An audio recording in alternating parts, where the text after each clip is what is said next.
आइए समझते हैं इस पूरी इकोनॉमिक्स और पेट्रोल डीजल कीमतों के बीच मजबूत होती भारत की सुरक्षा व्यवस्था को। शुरुआत पेट्रोल के दामों से करते हैं। यहाँ हम आपको बता दें कि आज जितने दाम पेट्रोल के हैं उससे थोड़े ही कम 2013 में भी हो चुके हैं। उस समय की विपक्षी पार्टी बीजेपी ने भी इसे लेकर आंदोलन किए थे और आज के विपक्ष को भी पूरा हक है विरोध जताने का। शायद इसे ही लोकतंत्र कहते हैं। पर एक बात और याद कीजिए कि यूपीए सरकार में रक्षा मंत्री से जब राफेल या अन्य सैन्य जरूरतों के सामान के बारे में सवाल पूछा जाता था तो रक्षा मंत्री का जवाब होता था कि देश के पास पैसे नहीं हैं। अब हम यह नहीं पूछेंगे कि उस समय पैसा जाता कहां था, क्योंकि यह सवाल पूछते ही नक्सली सोच रखने वाले हमारे चैनल को गोदी मीडिया की उपाधियां देने में जरा भी पीछे नहीं रहेंगे। इसलिए एक निष्पक्ष मीडिया घटक होने के नाते हम आपको यह बताना ज्यादा पसंद करेंगे कि दुनिया की सबसे अच्छी रक्षा व युद्ध में प्रयोग होने वाले सिस्टम भारत पिछले कुछ वर्षों में लगातार खरीद रहा है।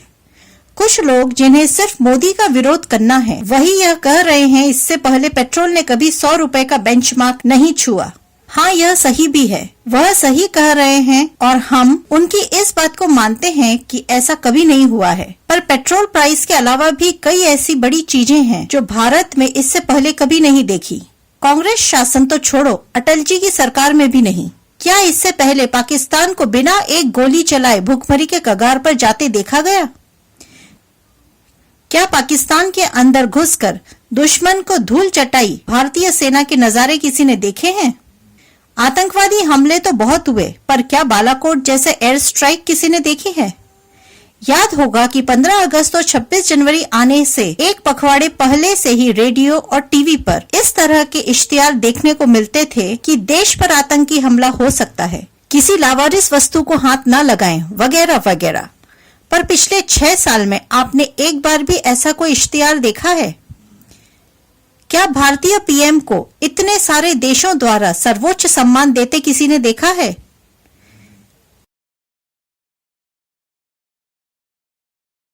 क्या चीन जैसे घोर विस्तारवादी देश को डोकलाम और लद्दाख जैसे सामरिक इलाकों से वापस होते किसी ने देखा है? क्या दिल्ली में बिरयानी खाने वाले और भारत को ललकारने वाले कश्मीरी अलगाववादियों को मिमियाते देखा है? क्या दुनिया के सबसे संपन्न देशों को भारत के सामने हाथ फैलाते देखा है?